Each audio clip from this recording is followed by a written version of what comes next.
안녕하세요. 비커밍 크루 이혜원입니다. 오늘의 영상에서는 승무원 준비는 단계별로 올라가는 시험이 아닌 것에 대해 다뤄보고자 합니다. 그래서 제 수강생 분들 중에서 서류 탈락 2번, 실무 탈락 4번을 하고 나서 바로 마지막 단계인 대한항공에 최종 합격한 사례를 살펴보면서 말씀드리도록 하겠습니다. 저는 제 수업을 신청해 주시면 첫 수업을 하기 전에 사전 과제로 제가 알아야 할 사항들을 몇 가지 요청드리고 미리 받습니다. 그리고 그 사항들을 제가 미리 파악을 하고 수업을 진행합니다. 첫 수업을 하기 전에 온라인으로 알 수 있는 정보들은 미리 알아야 첫 수업 시간이 낭비되지 않고 효율적이기 때문입니다. 그래서 이때 보내주시는 여러 가지 사항 중에서 개인정보가 유출될 수 있는 부분을 제외하고 말씀드리겠습니다. 이분은 최종 합격을 할 당시의 나이는 20대 중반이었습니다. 그리고 2년제 대학에서 문과를 전공했고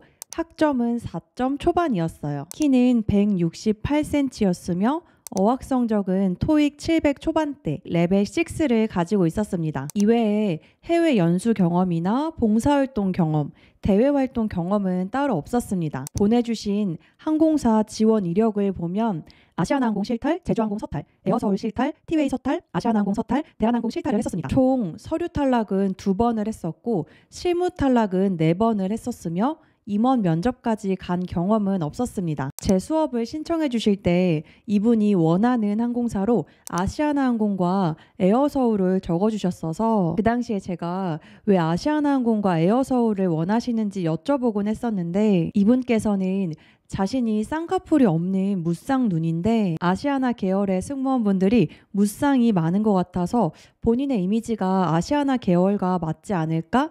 라는 생각으로 원하셨다고 하셨습니다. 하지만 실제로도 대한항공에 무쌍 승무원들이 굉장히 많습니다. 정말 셀 수 없을 정도로 많아요. 반대로 아시아나 또한 무쌍이 아니신 분들이 굉장히 많습니다. 결론은 쌍꺼풀의 유무로 본인이 가고 싶은 항공사를 결정할 이유가 단 1도 없다는 겁니다. 또한 쌍꺼풀의 유무로 항공사를 결정하는 가치관을 가지고 공채를 준비하면 승무원 공채에서 합격을 하기가 힘듭니다. 항공사 공채를 바라보는 관점이 시작부터 잘못된 거니까요. 그래서 제가 그 부분에 대해 설명을 드렸고 때마침 대한항공 공채가 나와서 바로 지원을 했고 결론은 대한항공 공채에 최종 합격을 하게 되었습니다. 그래서 현재는 많은 대한항공의 무쌍 승무원분들과 비행을 하고 있습니다. 다음 내용을 보면 승무원 준비를 하면서 어렵다고 생각되는 부분에 대한 답변으로는 오다리에 대한 고민이 있고 오다리를 교정하려는 노력을 하고 계시다고 해주셨고 승무원 공채가 주관적인 평가이기 때문에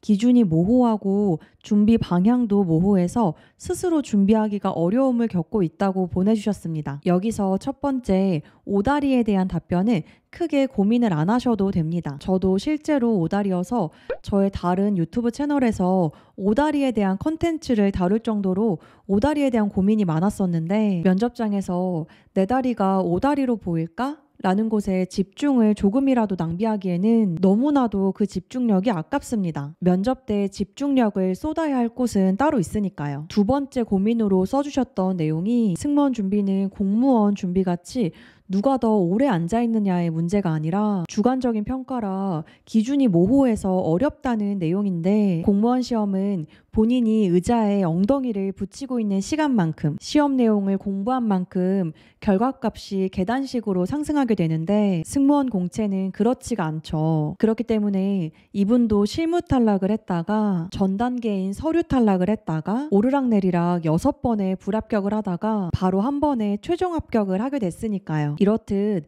승무원 공채는 최종 면접까지 갔던 사람이 그 다음 지원에서는 서류 탈락을 하게 되는 사례를 종종 볼 수 있습니다. 이렇게 주관적인 부분이 있기 때문에 이분 또한 준비 방향이 모호해서 어려움을 겪었었고 이 부분은 승무원 준비생분들이라면 누구나 고민이 되는 부분이라고 생각을 합니다. 저 또한 승무원 준비를 할 때 똑같은 고민을 했었습니다. 하지만 이 주관적이고 모호한 부분을 전략적으로 준비를 한다면 인풋 대비해서 훨씬 큰 아웃풋을 낼 수 있는 분야입니다. 물론 본인의 노력 대비 큰 결과를 얻을 수 있는 분야이지만 반대로 본인의 노력 대비 아무 결과도 얻을 수 없는 불공평한 부분도 있죠. 4년을 준비해서 되는 사람이 있는 반면에 3개월을 준비하고도 되는 사람이 있으니까요. 이 부분은 서비스업 직업 특성상 채용 과정에 있어서 면접이 큰 부분을 차지하는 시스템의 한계점이 있기 때문입니다. 내가 선택한 꿈이기 때문에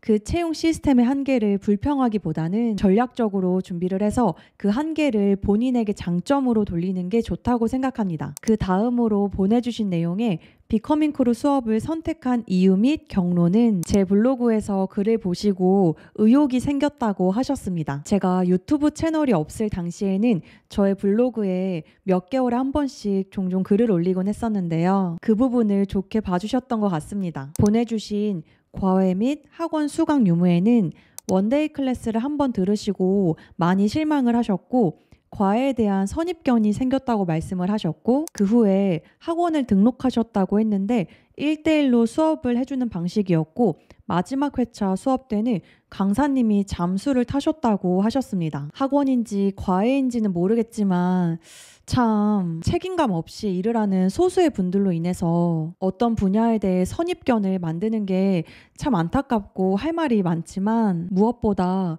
한 사람의 인생에서 가장 중요하다고 할 수 있고 인생의 터닝포인트에 서 있는 취업 준비생의 시간을 낭비시키는 사람이 있다면 언젠가는 살다가 천벌을 받을 거라고 생각을 합니다. 그리고 마지막으로 그 외에 하고 싶은 말은 졸업과 동시에 취업을 해서 2년간 일을 하셨지만 이렇게 앉아있는 건 내 자신에게 가혹하다 라는 말씀을 해주셨습니다. 그리고 본인의 꿈을 지키기 위해서 본격적으로 승무원 준비를 하게 되었고 제 수업 신청이 뭐라고 떨리면서 신청을 해주셨고 감사하게도 그 꿈을 이루는데 제가 조금이나마 동참을 하게 된 것 같아 참 행복했던 기억으로 남아있습니다. 그리고 마지막으로 저에게 보내주셨던 카톡 내용입니다.